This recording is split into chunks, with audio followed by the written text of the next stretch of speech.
پھر فرمایا اور میں تم میں ایسی چیز چھوڑے جا رہا ہوں کہ اگر تم نے اس کو مضبوطی سے پکڑے رکھا تو اس کے بعد ہرگز گمراہ نہیں ہوگے، اور وہ ہے اللہ کی کتاب۔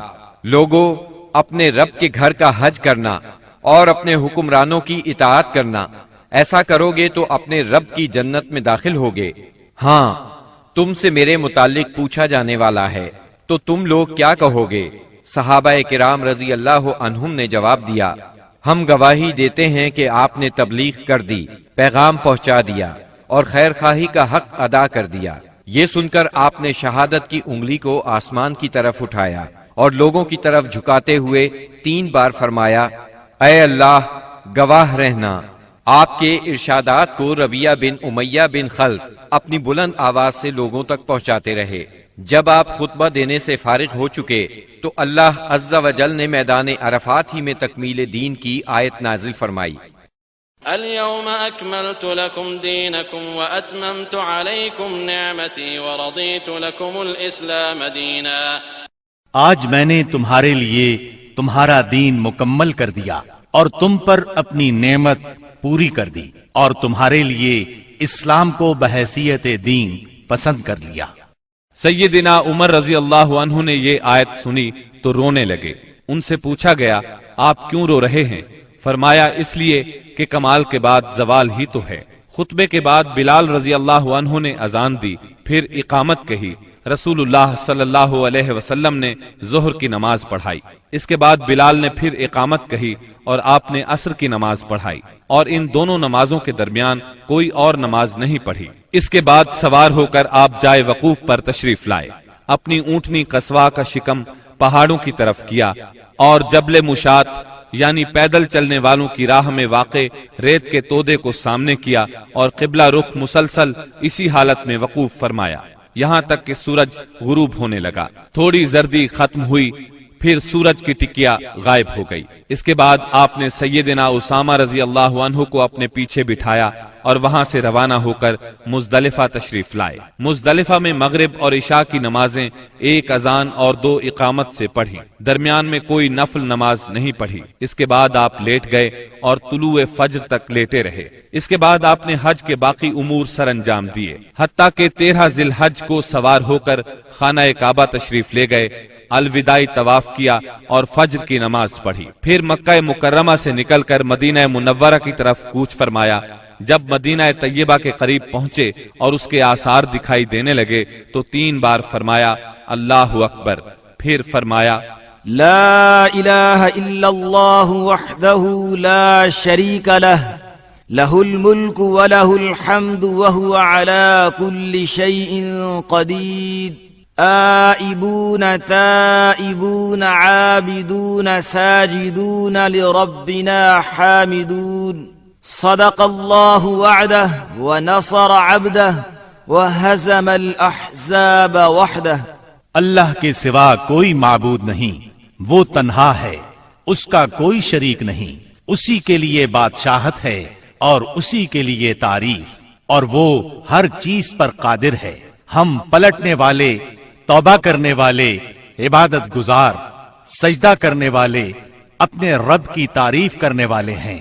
اللہ نے اپنا وعدہ سچ کر دکھایا، اپنے بندے کی مدد کی اور تنہا ساری جماعتوں کو شکست دی۔ رومیوں کو اسلام اور اہل اسلام کی ترقی قطعاً گوارا نہیں تھی۔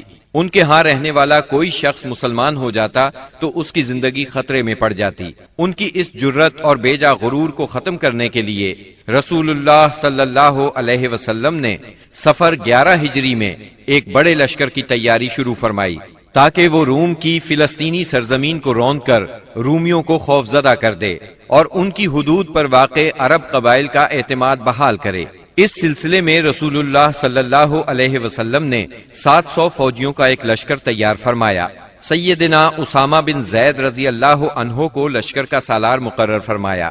یہ آزاد کردہ غلام سیدنا زید رضی اللہ عنہ کے بیٹے تھے۔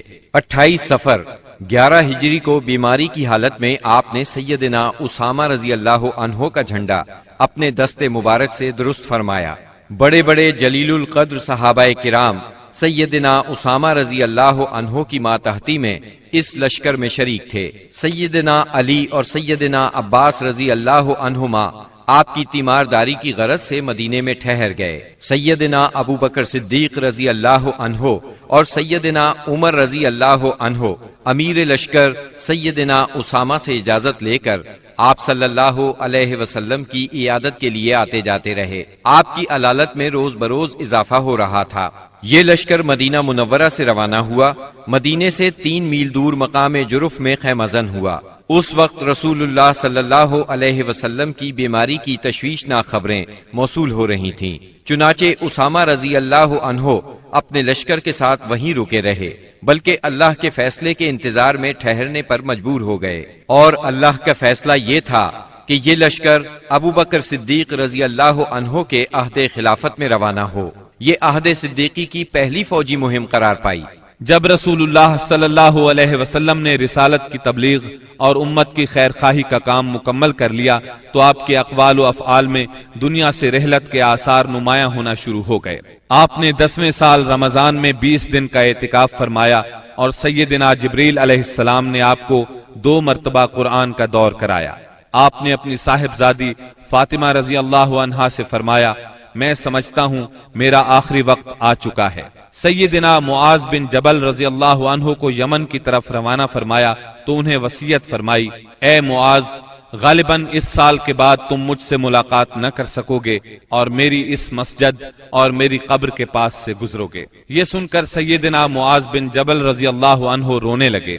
آپ نے حجۃ الوداع میں کئی بار کہا، غالباً میں تم لوگوں سے اپنے اس سال کے بعد نہ مل سکوں گا، غالباً اس سال کے بعد حج نہ کر سکوں گا۔ اسی طرح الیوم اکملت لکم دینکم اور اذا جاء نصر اللہ کا نزول اسی بات کا پیغام تھا کہ آپ دنیا میں اپنی مہم سے فارغ ہو چکے ہیں، اور اسی وجہ سے اس حج کا نام حجۃ الوداع رکھا گیا، کیونکہ آپ نے اپنے رب سبحانہ و تعالی کی طرف منتقل ہونے کے لیے لوگوں کو الوداع کہا۔ اوائل سفر 11 ہجری میں آپ احد تشریف لے گئے اور شہداء کے لیے اس طرح دعا کی گویا زندوں اور مردوں سے رخصت ہو رہے ہیں۔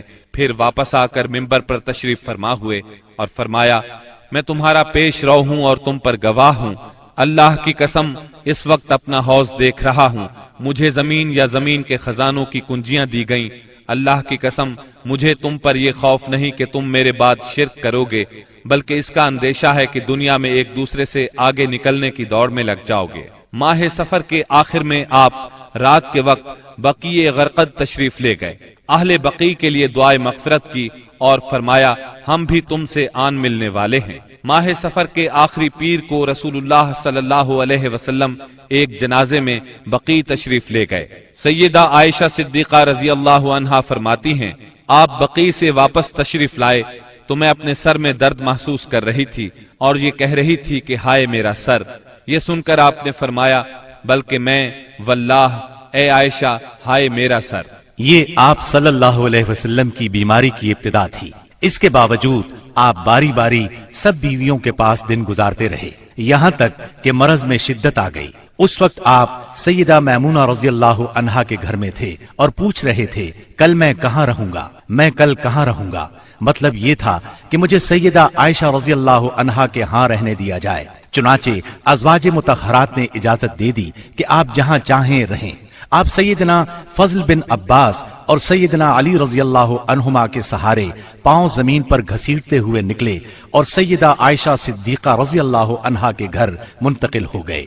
سیدہ عائشہ صدیقہ رضی اللہ عنہا فرماتی ہیں، جب آپ میرے گھر تشریف لائے اور بیماری نے زور پکڑا تو آپ نے فرمایا، مجھ پر 7 مشکیزیں پانی ڈالو جن کا بندھن نہ کھولا گیا ہو، تاکہ میں لوگوں کو وصیت کر سکوں۔ چنانچہ ہم نے آپ کو سیدہ حفصہ رضی اللہ عنہا کے ایک لگن میں بٹھا کر مشکیزوں سے پانی ڈالا، یہاں تک کہ آپ نے ارشاد فرمایا، بس بس لوگوں تم نے کام پورا کر دیا۔ اس وقت آپ نے کچھ تخفیف محسوس کی اور مسجد میں تشریف لے گئے۔ سر پر پٹی بندھی ہوئی تھی، ممبر پر فروکش ہوئے اور بیٹھ کر خطبہ دیا اور لوگوں کو وصیت فرمائی، تم سے پہلے جو لوگ تھے وہ اپنے انبیاء اور بزرگوں کی قبروں کو سجدہ بنا لیتے تھے، تم لوگ قبروں کو سجدہ نہ بنانا، میں تمہیں اس سے منع کرتا ہوں۔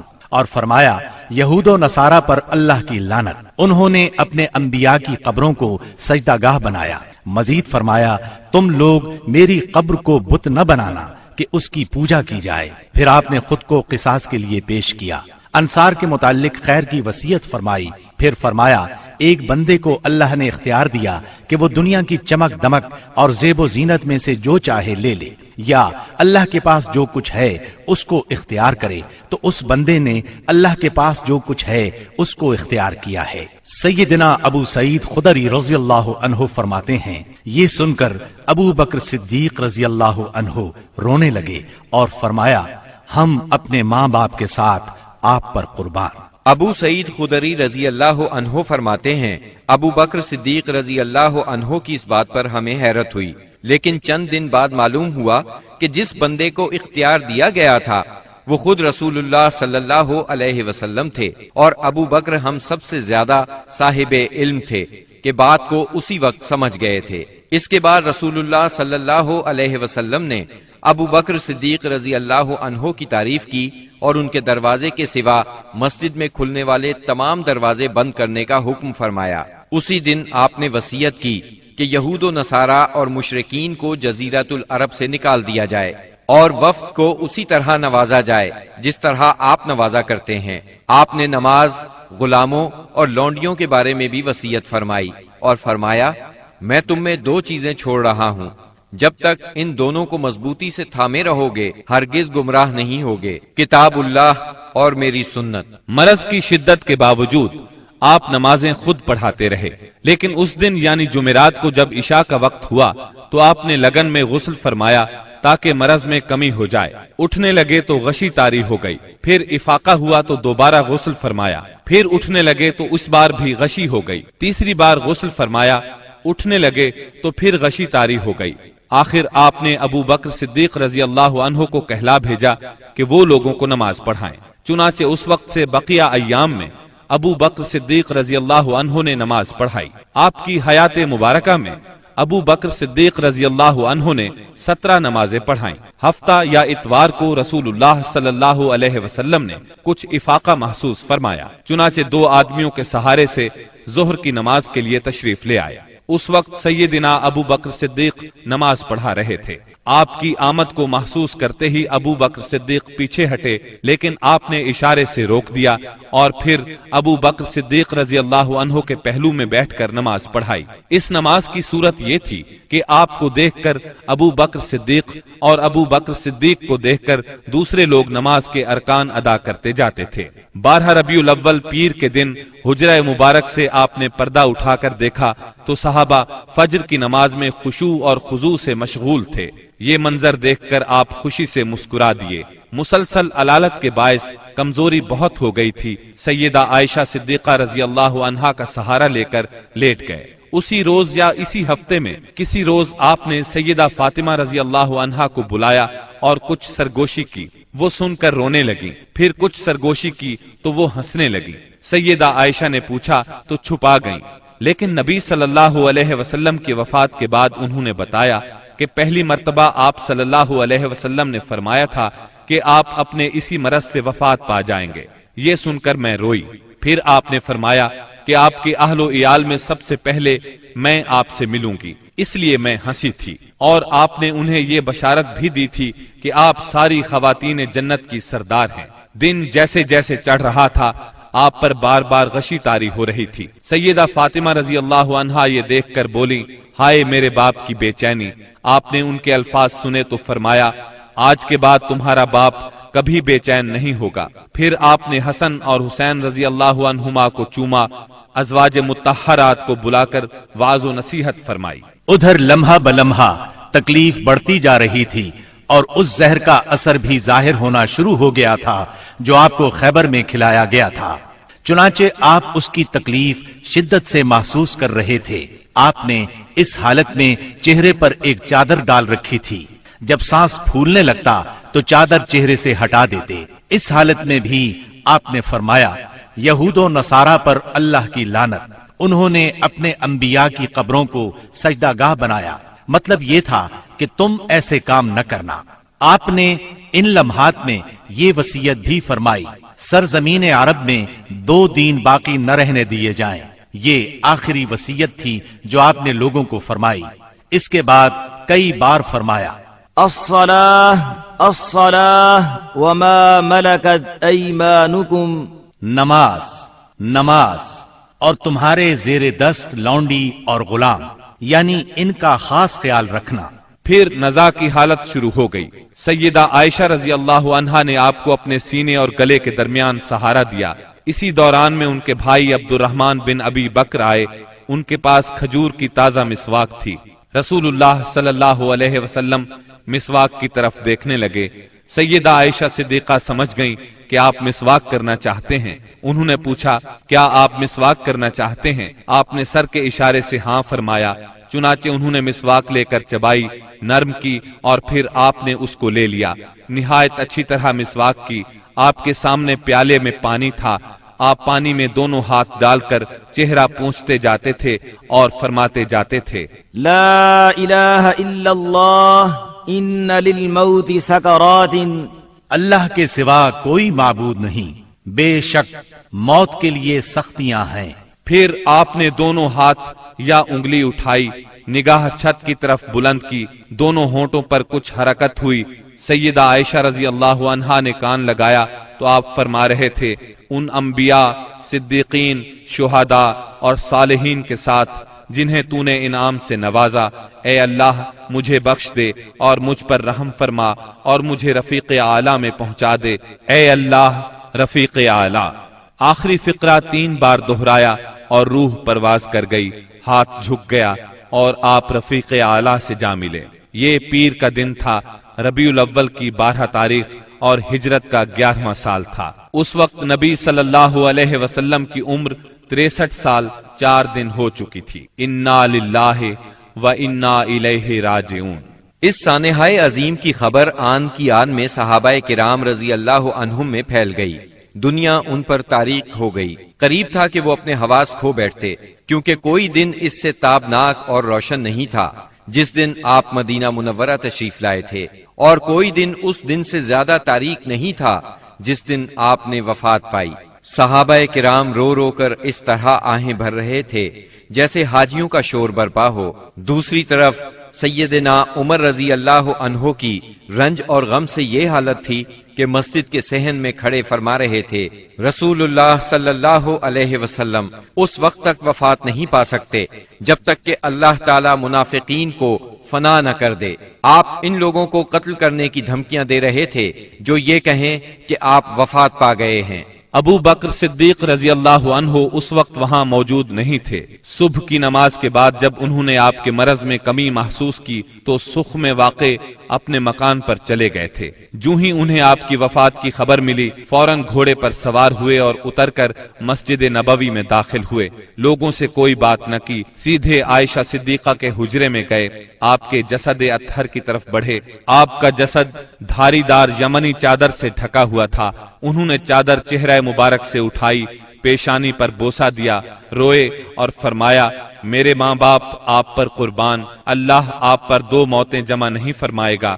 جو موت آپ کے لیے لکھ دی گئی تھی وہ آ چکی۔ اس کے بعد سیدنا ابو بکر صدیق رضی اللہ عنہ باہر تشریف لائے اور فرمایا، عمر بیٹھ جاؤ، مگر انہوں نے بیٹھنے سے انکار کر دیا۔ چنانچہ انہیں ان کے حال پر چھوڑ کر ابو بکر صدیق رضی اللہ عنہ منبر کے پاس تشریف لائے اور اس کے بازو میں کھڑے ہو گئے۔ صحابہ کرام بھی سیدنا عمر رضی اللہ عنہ کے پاس سے ہٹ کر ان کے پاس جمع ہو گئے۔ سیدنا ابو بکر صدیق رضی اللہ عنہ نے فرمایا، تم میں سے جو شخص محمد صلی اللہ علیہ وسلم کی پوجا کرتا تھا تو وہ جان لے کہ محمد صلی اللہ علیہ وسلم کی موت واقع ہو چکی ہے، اور تم میں سے جو شخص اللہ کی عبادت کرتا تھا تو یقیناً اللہ ہمیشہ زندہ رہنے والا ہے، کبھی نہیں مرے گا۔ پھر سیدنا ابو بکر صدیق رضی اللہ عنہ نے سورہ آل عمران کی آیت نمبر 144 تلاوت کی۔ وما محمد إلا رسول قد خلت من قبله الرسل أفإن مات أو قتل انقلبتم على أعقابكم ومن ينقلب على عقبيه فلن يضر الله شيئا۔ محمد نہیں ہیں مگر رسول ہی، ان سے پہلے بھی بہت سے رسول گزر چکے ہیں، تو کیا اگر ان کی موت واقع ہو جائے یا وہ قتل کر دیے جائیں تو تم لوگ اپنی ایڑیوں کے بل پلٹ جاؤ گے؟ اور جو شخص اپنی ایڑیوں کے بل پلٹ جائے تو وہ اللہ کو کچھ نقصان نہیں پہنچا سکتا۔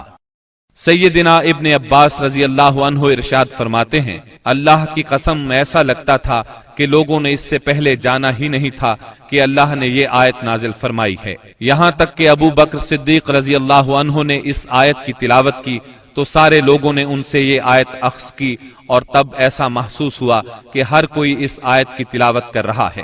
خود سیدنا عمر رضی اللہ عنہ کا ارشاد ہے، اللہ کی قسم میں نے جو ہی سیدنا ابو بکر صدیق رضی اللہ عنہ کو یہ آیت تلاوت کرتے سنا تو جان گیا کہ یہ حق ہے، پس میں ٹوٹ کر رہ گیا، یہاں تک کہ میرے پاؤں مجھے اٹھا ہی نہیں رہے تھے اور میں زمین کی طرف لڑھک گیا، اور میں نے جان لیا کہ واقعی نبی اکرم صلی اللہ علیہ وسلم کی وفات ہو چکی ہے۔ اس آیت کا سننا تھا کہ صحابہ کرام کی آنکھیں کھل گئیں، اور ایسا معلوم ہوا کہ یہ آیت آج ہی اتری ہے۔ ہر صحابی کی زبان پر یہی آیت تھی، اسی کا چرچا تھا۔ نبی کریم صلی اللہ علیہ وسلم کی تجہیز و تکفین کا کام منگل کو شروع ہوا۔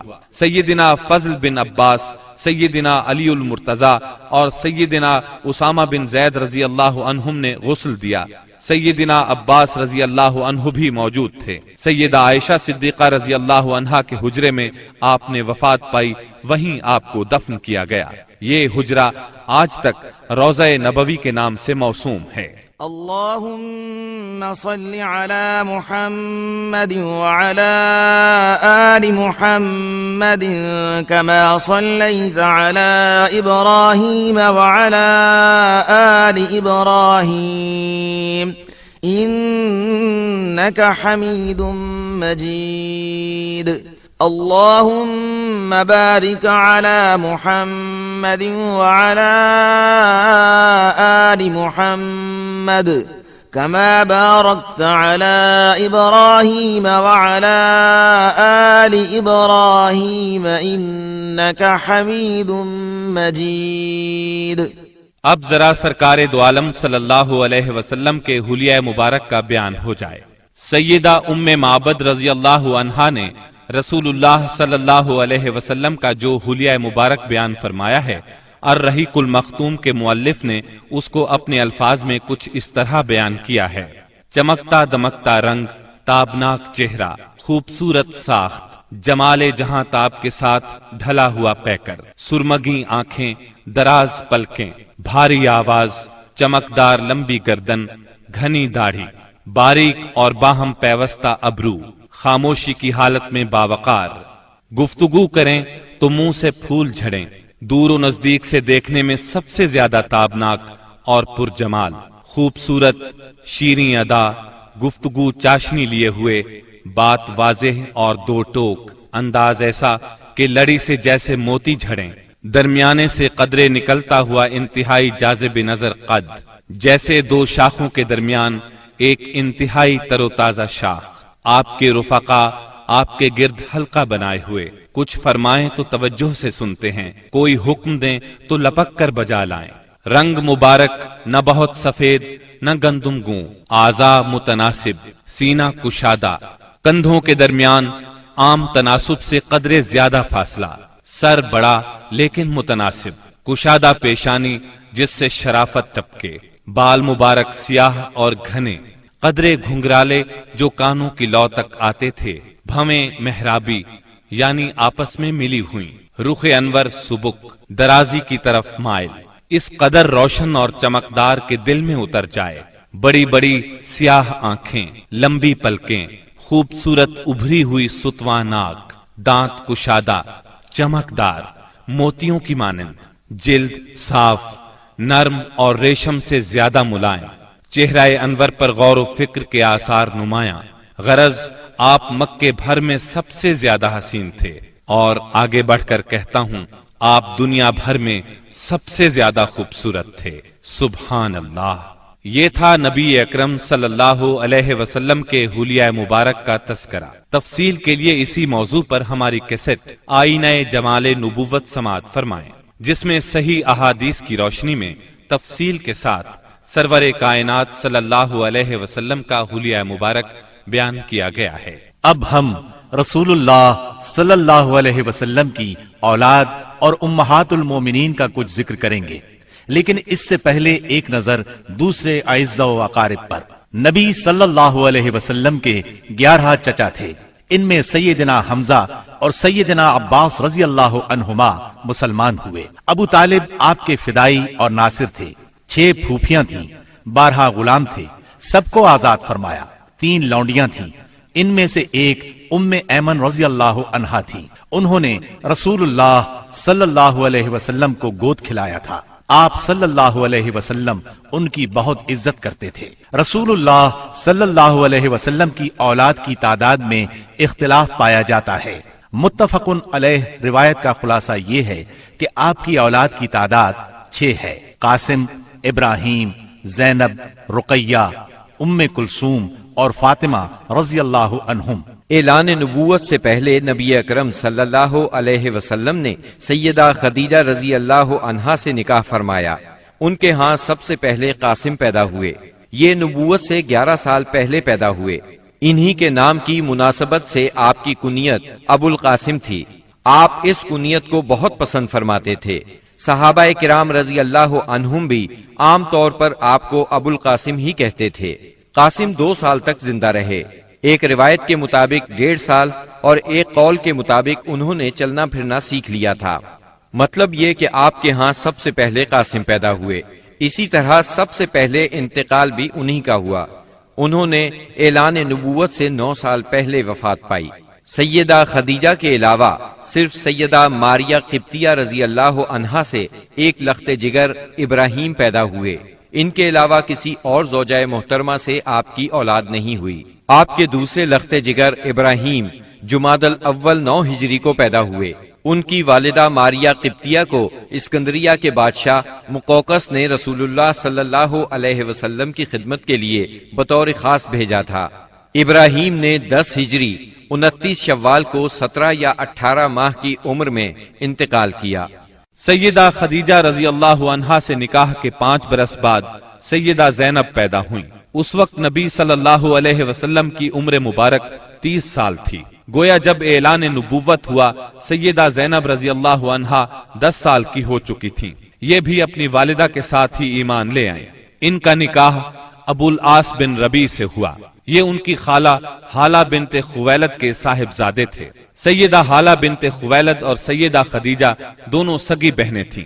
سیدنا ابو العاص مسلمان ہونے سے پہلے بھی تاجر تھے، دولت مند تھے اور امانت دار تھے۔ اعلان نبوت ہوا تو کفار آپ سے دشمنی پر اتر آئے۔ چنانچہ انہوں نے ابو العاص سے کہا کہ سیدہ زینب کو طلاق دے دیں، لیکن انہوں نے کفار کا مطالبہ ماننے سے انکار کر دیا اور کہا میں زینب کے بدلے میں قریش کی کسی عورت کو پسند نہیں کرتا۔ ابو العاص اگرچہ اس وقت تک مسلمان نہیں ہوئے تھے، پھر بھی انہوں نے سیدہ زینب کو طلاق نہ دی۔ اسی بنا پر نبی کریم صلی اللہ علیہ وسلم نے ان کی تعریف فرمائی۔ یہ غزوہ بدر میں گرفتار ہوئے۔ انہوں نے اگرچہ لڑائی میں حصہ نہیں لیا تھا، لیکن مشرکین کے ساتھ آئے ضرور تھے۔ قیدیوں کو چھڑانے کے لیے ان کے عزیزوں نے معاوضے ارسال کیے۔ سیدہ زینب رضی اللہ عنہا نے اپنے خاوند کو چھڑانے کے لیے اپنا ہار بھیجا۔ یہ ہار انہیں سیدہ خدیجہ رضی اللہ عنہا سے ملا تھا۔ اس ہار کو دیکھ کر آپ صلی اللہ علیہ وسلم کی آنکھوں میں آنسو آ گئے۔ آپ نے صحابہ کرام رضی اللہ عنہم سے فرمایا تم پسند کرو تو ابو العاص کو رہا کر دو اور زینب کا ہار واپس کر دو۔ صحابہ کرام نے فوراً انہیں رہا کر دیا، ہار بھی انہیں دے دیا۔ اس پر آپ نے فرمایا جب آپ مکے پہنچیں تو زینب کو ہماری طرف بھیج دیں۔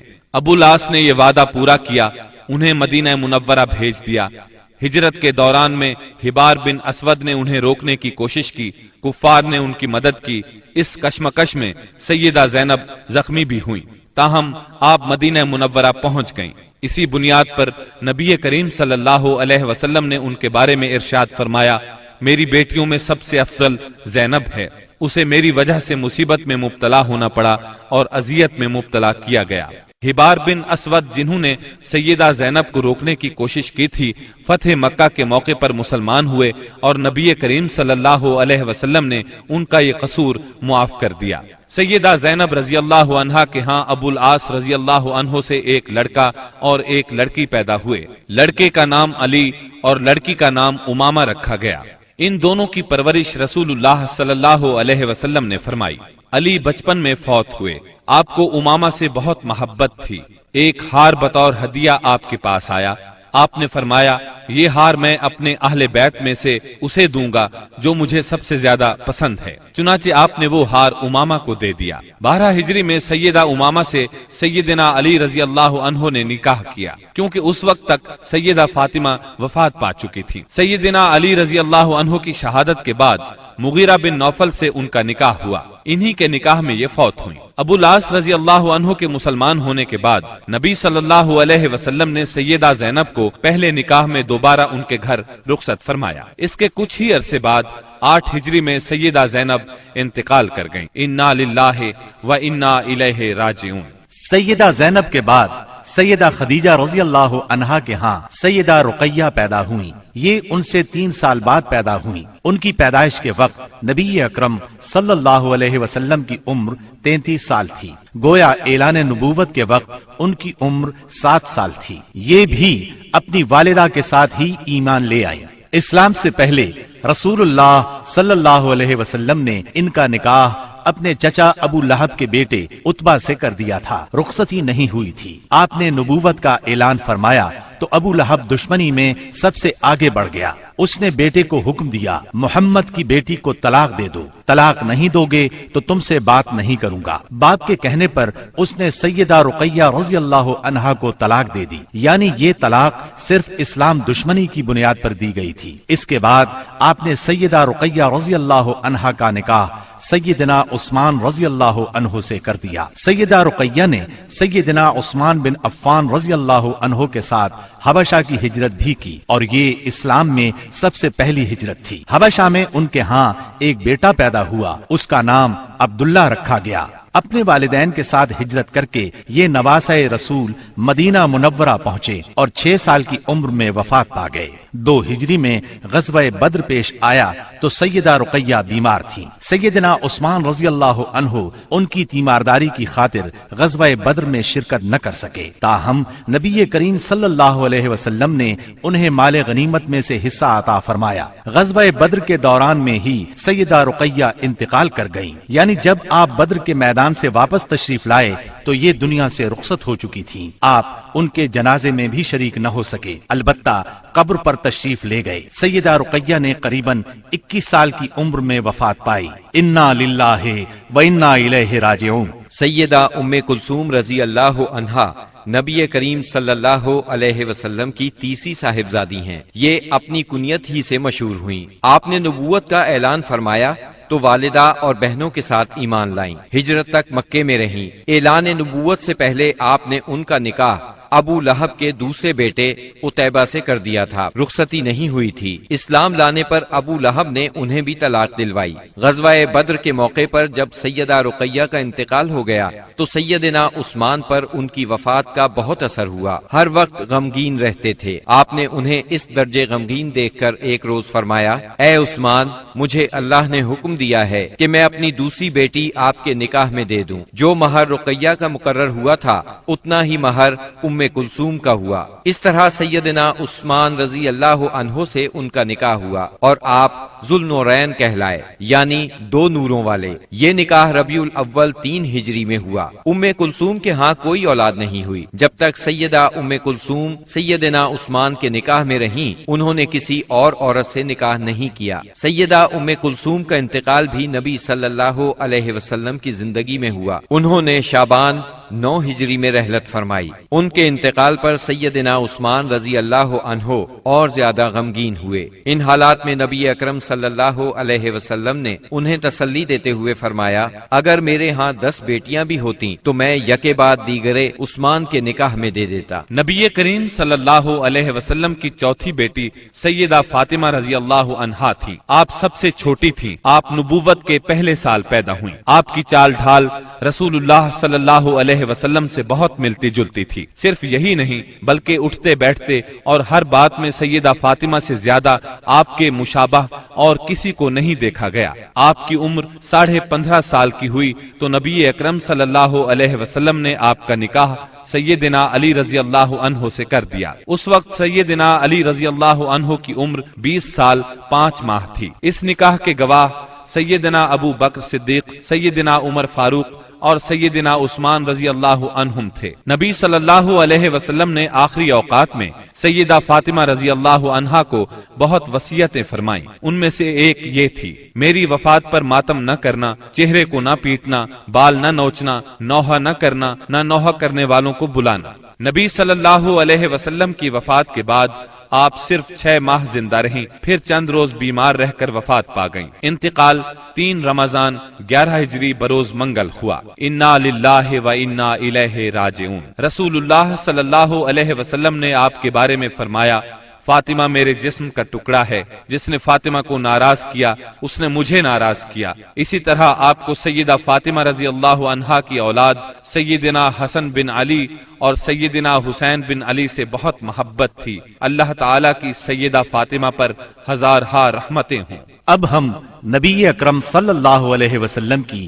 ازواج مطہرات کا تذکرہ کریں گے۔ نبی صلی اللہ علیہ وسلم کی سب سے پہلی زوجہ محترمہ سیدہ خدیجہ بنت خویلد رضی اللہ عنہا ہیں۔ آپ صلی اللہ علیہ وسلم کے فرزند ابراہیم رضی اللہ عنہ کے سوا آپ کی تمام اولاد انہی سے ہوئی۔ آپ پوری زندگی انہیں یاد کرتے رہے، ان کی قربانیوں کا ذکر کرتے رہے۔ سیدہ خدیجہ رضی اللہ عنہا کے والد اپنے قبیلے میں باحیثیت آدمی تھے۔ انہوں نے مکے میں رہائش اختیار کی، وہیں انہوں نے فاطمہ بنت زائدہ سے شادی کی۔ انہی سے سیدہ خدیجہ رضی اللہ عنہا پیدا ہوئیں جو امت مسلمہ کی پہلی ام المومنین بنی۔ آپ عام الفیل سے 15 سال پہلے پیدا ہوئیں۔ اس طرح آپ نبی اکرم صلی اللہ علیہ وسلم سے قریباً 15 سال بڑی تھیں۔ رسول اللہ صلی اللہ علیہ وسلم سے پہلے آپ کے 2 نکاح ہوئے۔ پہلے خاوند کا نام عتیق بن عابد مخزومی اور دوسرے کا نام ابو حالہ تھا۔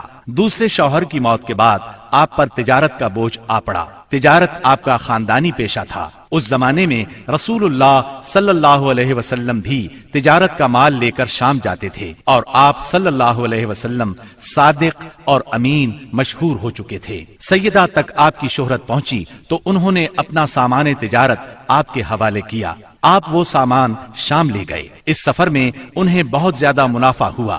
اس طرح سیدہ خدیجہ رضی اللہ عنہا آپ سے بہت زیادہ متاثر ہو گئیں، اور آپ نے نبی اکرم صلی اللہ علیہ وسلم کو نکاح کا پیغام دیا۔ آپ نے ان کا پیغام منظور فرما لیا۔ نکاح ابو طالب نے پڑھایا۔ اس وقت رسول اللہ صلی اللہ علیہ وسلم کی عمر 25 سال اور سیدہ کی عمر 40 سال تھی۔ 40 سال کی عمر میں اللہ تعالیٰ نے آپ کو نبوت سے سرفراز فرمایا۔ آپ پر پہلی بار وحی کا نزول ہوا تو آپ گھبرا گئے، آپ پر کپ کپی طاری ہو گئی۔ ان حالات میں سیدہ خدیجہ نے آپ کو بہت سہارا دیا اور اپنے چچا زاد بھائی ورقہ بن نوفل کے پاس لے گئیں۔ یہ سابقہ آسمانی کتب کے عالم تھے۔ انہوں نے بتایا کہ آپ پر وہی فرشتہ اترا ہے جو موسیٰ علیہ السلام پر اترا تھا، یعنی اللہ نے آپ کو نبوت سے سرفراز فرمایا ہے۔ اس کے بعد آپ نے اللہ کے حکم سے نبوت کا باقاعدہ اعلان فرمایا تو سیدہ خدیجہ نے فوراً اسلام قبول کر لیا۔ سیدہ خدیجہ رضی اللہ عنہا نے ان مشکل ترین دنوں میں ہر طرح آپ کا ساتھ دیا، اپنا سب کچھ قربان کیا۔ مشرکین نے آپ کو جھٹلایا، طرح طرح سے اذیتیں پہنچائیں، جبکہ آپ نبی صلی اللہ علیہ وسلم کی ہر بات کی تصدیق کرتی رہیں۔ شیب ابی طالب کی گھاٹی میں 3 سال آپ کے ساتھ رہیں۔ یہ 3 سال انتہائی مصیبت کے سال تھے۔ مسلسل تکالیف نے آپ کو بیمار کر دیا، اور آخر آپ رمضان 10 نبوی میں اس دنیا سے رحلت کر گئیں۔ انا للہ و انا الیہ راجعون۔ نسائی اور مسند احمد کی ایک روایت کے الفاظ ہیں، جنت کی عورتوں میں سب سے افضل یہ 4 عورتیں ہیں: خدیجہ بنت خویلد، فاطمہ بنت محمد، مریم بنت عمران اور آسیہ زوجہ فرعون۔ بخاری کی ایک روایت میں ہے خدیجہ تمام جہانوں کی عورتوں سے بہتر ہیں۔ رسول اللہ صلی اللہ علیہ وسلم کی دوسری زوجہ محترمہ سیدہ سودا بنت زمعہ رضی اللہ عنہا ہیں۔ آپ کا نام سودا، والد کا نام زمعہ بن قیس اور والدہ کا نام شموس بنت نفیس تھا۔ قبیلہ عامر بن لوائی سے تھی۔ رسول اللہ صلی اللہ علیہ وسلم سے پہلے ان کا نکاح سکران بن عمرو عامری رضی اللہ عنہ سے ہوا۔ یہ ان کے چچا زاد بھائی تھے۔ سیدہ سودا نے شروع ہی میں اسلام قبول کر لیا تھا۔ دونوں میاں بیوی نے کفار کا ظلم برداشت کیا، حبشہ کی طرف ہجرت بھی کی۔ کئی برس بعد جب مکہ لوٹے تو سکران کا انتقال ہو گیا، اور ان کے انتقال کے بعد نبی صلی اللہ علیہ وسلم نے ان سے نکاح فرمایا۔ آپ صلی اللہ علیہ وسلم ہجرت کر کے جب مدینہ منورہ تشریف لائے تب آپ نے انہیں بھی مدینہ بلوا لیا۔ 10 ہجری میں آپ نے حج کیا۔ اس موقع پر سیدہ سودا رضی اللہ عنہا بھی موجود تھیں۔ آپ کا انتقال سیدنا امیر معاویہ رضی اللہ عنہ کے دور میں ہوا۔ آپ بہت سخی تھیں۔ ایک مرتبہ سیدنا عمر رضی اللہ عنہ نے درہموں کی ایک تھیلی ان کی خدمت میں بھیجی۔ آپ نے وہ تمام درہم اسی وقت تقسیم کر دیے۔ رسول اللہ صلی اللہ علیہ وسلم نے تیسرا نکاح سیدہ عائشہ رضی اللہ عنہا سے فرمایا۔ اس وقت سیدہ عائشہ رضی اللہ عنہا کی عمر 6 سال تھی۔ آپ سیدنا ابو بکر صدیق رضی اللہ عنہ کی چھوٹی بیٹی تھی۔ نبوت کے 4تھے سال پیدا ہوئیں۔ 9 سال کی عمر میں رخصتی ہوئی۔ آپ کی تمام تر تعلیم و تربیت نبی صلی اللہ علیہ وسلم کی نگرانی میں ہوئی، لہٰذا نہایت اعلیٰ درجے کی تربیت ہوئی۔ یہی وجہ ہے کہ سیدہ عائشہ صدیقہ رضی اللہ عنہا شریعت کے مسائل کی ماہر تھیں۔ بڑے بڑے صحابہ سیدہ عائشہ رضی اللہ عنہا سے مسائل پوچھتے تھے۔ اس کی بڑی وجہ یہی ہے کہ دن رات آپ نبی صلی اللہ علیہ وسلم سے مسائل سیکھتی رہتی تھیں۔ سیدہ کا حجرہ مسجد نبوی سے ملا ہوا تھا، لہٰذا آپ مسجد میں ہونے والی تعلیم بھی سنتی تھیں۔ شعبان 5 ہجری میں ایک ہولناک واقعہ پیش آیا۔ نبی صلی اللہ علیہ وسلم غزوہ بنی مستلق سے واپس آ رہے تھے۔ ایک مقام پر لشکر نے پڑاؤ ڈالا۔ صبح سویرے قافلے کی روانگی سے پہلے آپ قضائے حاجت کے لیے دور نکل گئیں۔ اس وقت آپ کے گلے میں ایک ہار تھا۔ یہ ہار ان کی بڑی بہن سیدہ اسماء رضی اللہ عنہا کا تھا۔ اچانک انہوں نے دیکھا کہ ہار کہیں گر گیا ہے۔ یہ اس ہار کو تلاش کرنے نکل گئیں۔ ادھر قافلہ روانہ ہو گیا۔ سیدہ اس وقت بہت دبلی پتلی تھی۔ ہودج اٹھا کر اونٹ پر رکھنے والوں کو پتہ ہی نہ چل سکا کہ آپ ہودج میں نہیں ہیں۔ ہار تلاش کر کے جب آپ قافلہ کی جگہ لوٹیں تو قافلہ جا چکا تھا۔ اب تو آپ بہت پریشان ہوئیں۔ صحابی رسول سیدنا صفوان بن معطل سلمی کی ذمہ داری یہ تھی کہ قافلے کی گری پڑی چیزوں کو اٹھاتے تھے، اس لیے لشکر سے پیچھے رہتے تھے۔ آپ وہاں پہنچے تو انہوں نے سیدہ کو دیکھا۔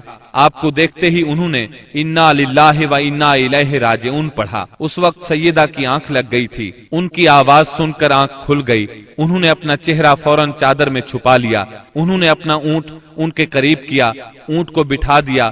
صفوان خود پیچھے ہٹ گئے۔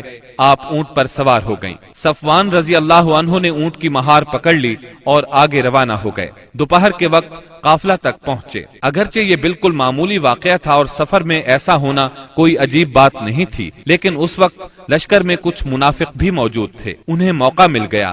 انہوں نے سیدہ عائشہ صدیقہ پر الزام لگا دیا، گویا وہ پاک دامن نہیں رہی، نعوذ باللہ۔ اس الزام نے نبی صلی اللہ علیہ وسلم اور تمام صحابہ کو سخت صدمہ پہنچایا۔ سیدہ